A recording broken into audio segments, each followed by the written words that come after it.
This video is sponsored by Simply Safe. When I'm at home, my number one priority is keeping my family safe. And there's no safe like Simply Safe. It's not just about cameras on the doors.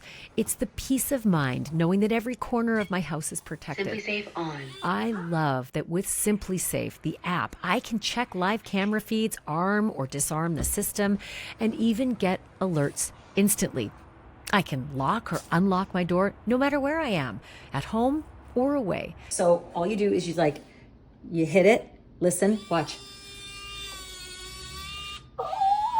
You can do that from anywhere. I love it. And with ActiveGuard, their AI-powered outdoor protection, monitoring agents can actually stop crime before it happens. They can see and speak to somebody who's suspicious. They can trigger spotlights and even request police all before a break-in. It is easy to install yourself or have a pro do it. No contracts. Monitoring is about $1 a day. And Simply Safe has been ranked best home security 5 years in a row. And here's the best part. Because I want you to have the same peace of mind that I do at my house, I've got a 50% discount for you on your new Simply Safe system when you sign up for professional monitoring. And your first month is also free. Visit simplysafe.com/dropdeadserious. Again, that's simplysafe.com/dropdeadserious. Check them out. There is no safe like Simply Safe. Hey everyone, I'm Ashleigh Banfield, and this is Drop Dead Serious. When it comes to the case against Luigi Mangione, it's pretty easy to think that there's not much left to figure out, right? A CEO was gunned down on a Manhattan street. There's video. There's evidence stretching all the way from New York to Pennsylvania. And then you get this suspect who says he's innocent, even though it looks like an uphill battle for Mangione against the death penalty. But some new information has just come in. I just learned it tonight from a source, and it might just mean this case could be even more of a slam dunk than we thought. Behind that polished smile, behind the Ivy League degrees and the family fortune, Luigi Mangione did something that's going to be hard to argue. Something that started a half a world away in Asia. Did a motive for murdering a healthcare CEO begin to percolate in Thailand? As it turns out, the man he's accused of executing on the streets of New York, Brian Thompson, was no stranger to Mangione. Not for a long time. In fact, Luigi seemed to be obsessing over Brian Thompson, along with other CEOs that he believed were quote-unquote greedy. And how do I know this? Witnesses told me that he told them so. Witnesses have told me that that's exactly what Luigi Mangione told them in Thailand. And these are new witnesses who have not yet even talked to the police yet. American witnesses who spent quality time with Luigi Mangione together in Thailand. Did that fixation that he openly talked about in a Bangkok pub lead to murder on the streets of Manhattan 9 months later? Buckle up, because in this episode, I talked to one of those Americans who befriended Mangione in that pub and listened as Luigi spewed his anti-capitalist philosophies against those so-called greedy CEOs. His words, not mine, with Brian Thompson specifically named. The deeper we dig into Luigi Mangione's life overseas, the more alarming his mindset seems to be.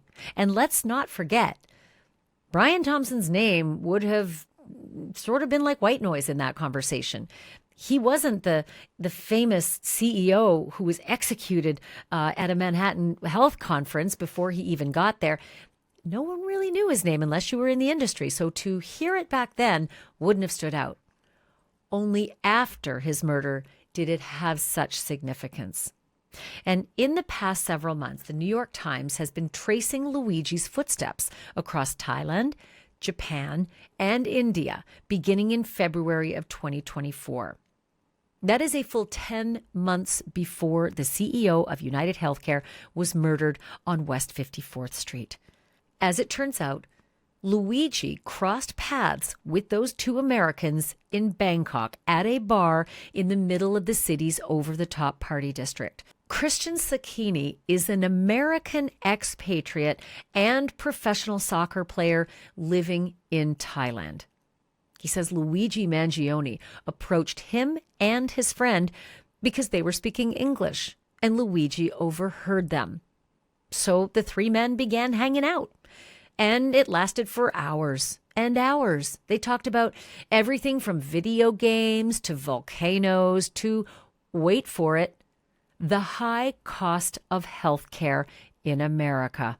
I spoke with Christian Sacchini on my NewsNation show, Banfield. Shout out to NewsNation. I have a show weeknights, Monday to Friday, 10 p.m. Eastern. Here's our conversation. Let me start from the beginning and what you remember about Luigi Mangione. Mm-hmm.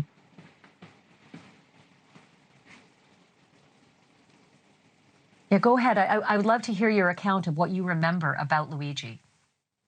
Okay, so it started. My friend from college was visiting me, and I wanted to show him around Bangkok, so I took him to a pretty busy nightlife area called Soy Cowboy. And we were walking around, and I chose to sit at a pub which had booths facing the street, so you could kind of people watch. So I approached the booth, and I saw Luigi. He was sitting on the corner, so I put about one or two booths of spacing, and I sat next with my friend. And we just started talking in English, and a couple minutes later, Luigi kind of introduced myself, and he asked, hey, where are you guys from? So we just started having conversation. I said I was from the U.S. We were both from Texas. But I said my parents live in Alexandria, Virginia, so I go back there when I'm in the U.S. And he said he was from Maryland, so we quickly had a good connection. I asked him, like, well, what are you doing here? How long have you been here? And he said he was just vacationing around Asia. He asked us what we were doing here in Thailand, and I said I played here and lived in Bangkok, and I play soccer professionally, and my friend was just visiting me. So the more we started talking, I asked him, he mentioned that he had graduated, and I mentioned that I had dropped out to pursue soccer. I asked him what he graduated in. He said computer science, and I immediately had a connection because that's what I was studying when I attended university. So I asked him what he would recommend I go into specifically for computer science, and he was very eager to say AI. And he said it would be the next big thing. And the way he spoke about it, he seemed very intelligent about it. So I absolutely took his word and believed him.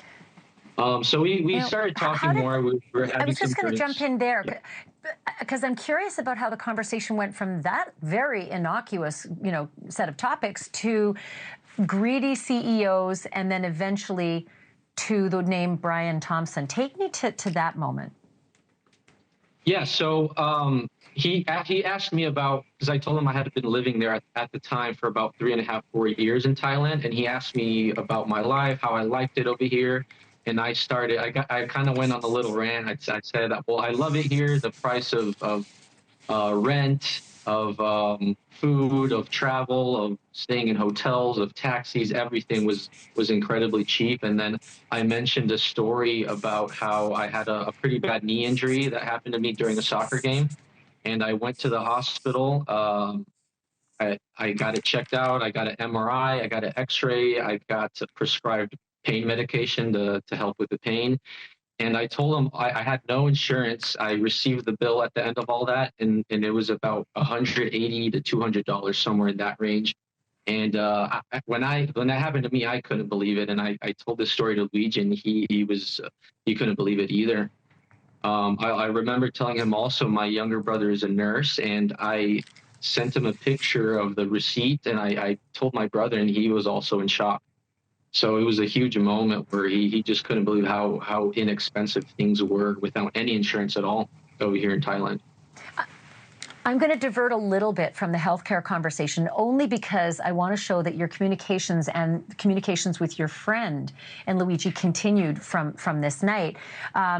He eventually would communicate with your friend and tell your friend about an attack by, I think, what he called lady boys. Those are trans male, often sex workers in these areas in Bangkok.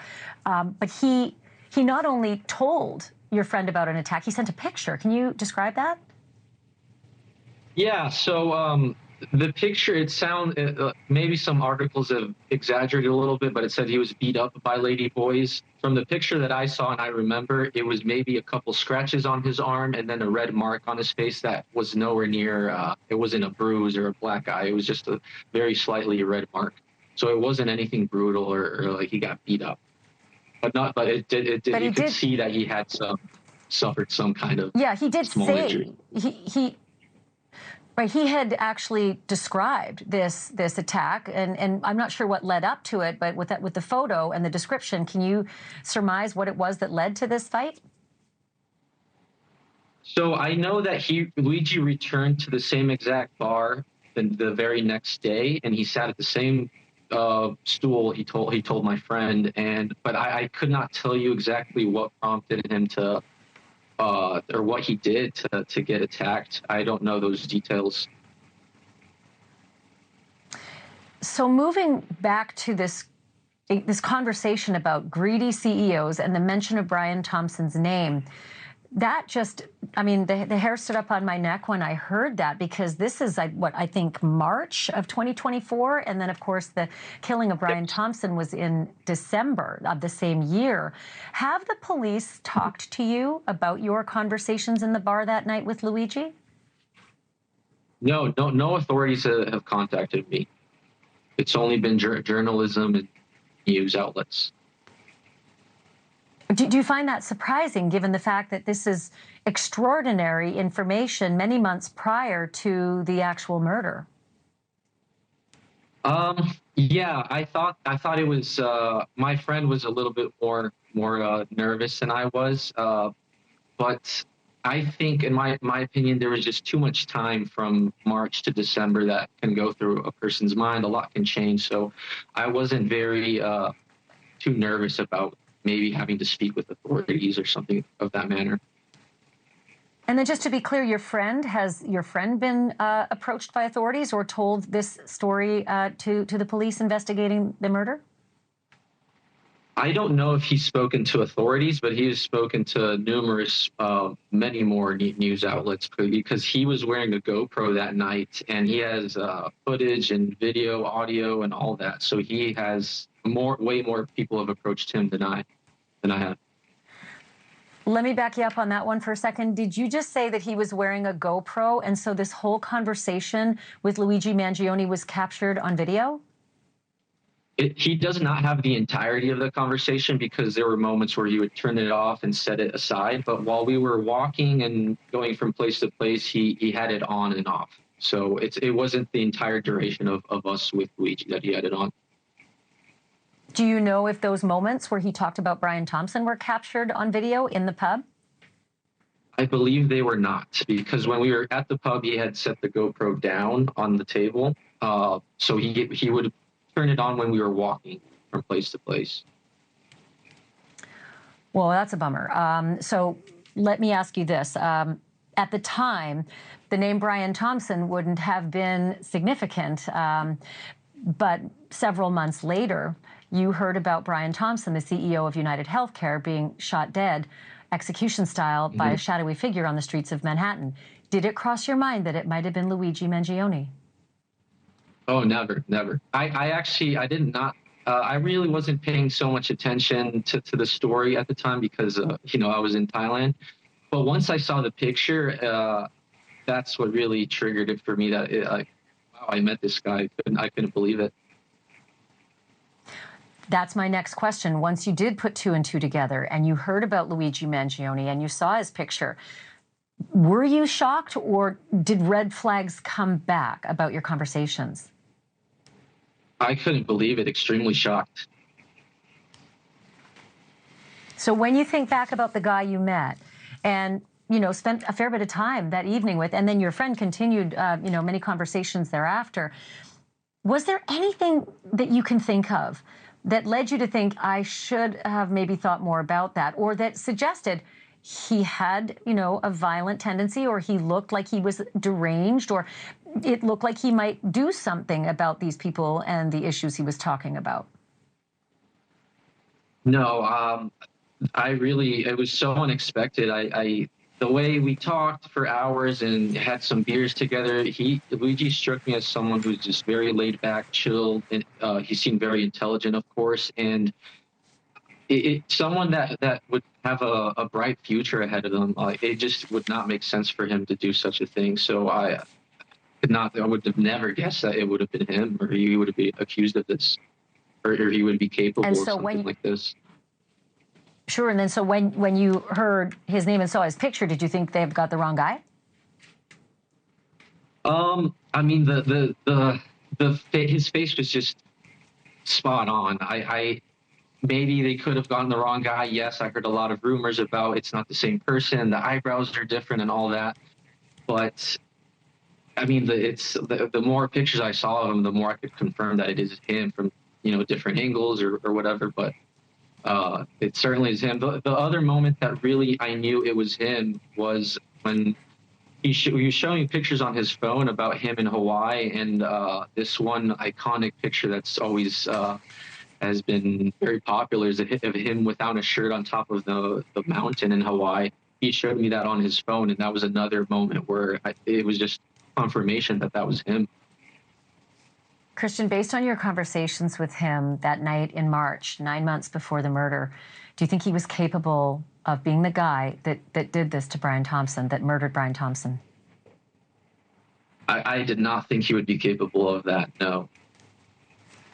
By the way, you should know, after the broadcast, we reached out to Christian Sacchini and said to him that both he and his friend should reach out to the police with what they told me. If what Christian Sacchini says is true, that Luigi Mangione was trashing Brian Thompson 9 months before the murder, that could be a massive piece of evidence in the trial he'll be facing. And not just one, multiple trials. If true, this is evidence, an eyewitness account of premeditation long simmering. If police track down these two American men, and if they end up as witnesses for the prosecution, it doesn't bode well for Luigi Mangione. If prosecutors can prove what happened in Asia connects directly to the gunshots that rang out in Manhattan, Luigi is certain to have an even tougher fight for his life. I'm Ashleigh Banfield, and remember, the truth isn't just serious, it's drop dead serious.